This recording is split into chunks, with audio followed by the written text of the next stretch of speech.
For this tutorial, I'll be using files that are in my account. These are the files. Now, if you have several files like this one, you could also have more than 13 files.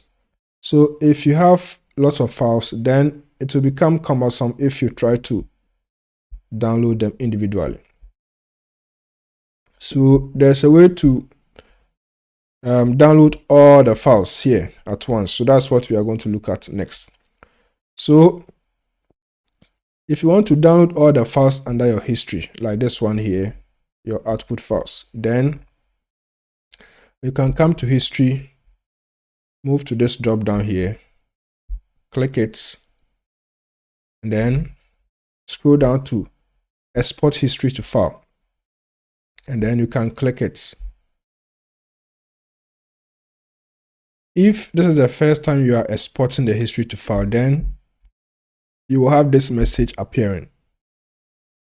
Then you also have this link. So just click this link, and then a download link will be prepared for you. So the download link will be used to download all these files. So let's wait while Scalazy prepares that link for us. Okay, so the download link has been prepared. So if we want to download the files, we just have to click it, and then we can save the file. Okay, so it's now a tarball. That means it's compressed. So we can save first, and then we can go and check the file.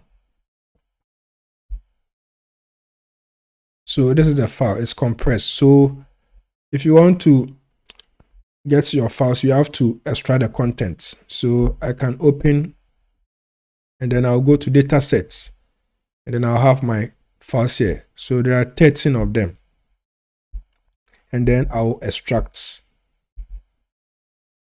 So I have my files here now. So these are the files. So that's about it. So that's how we do a batch download.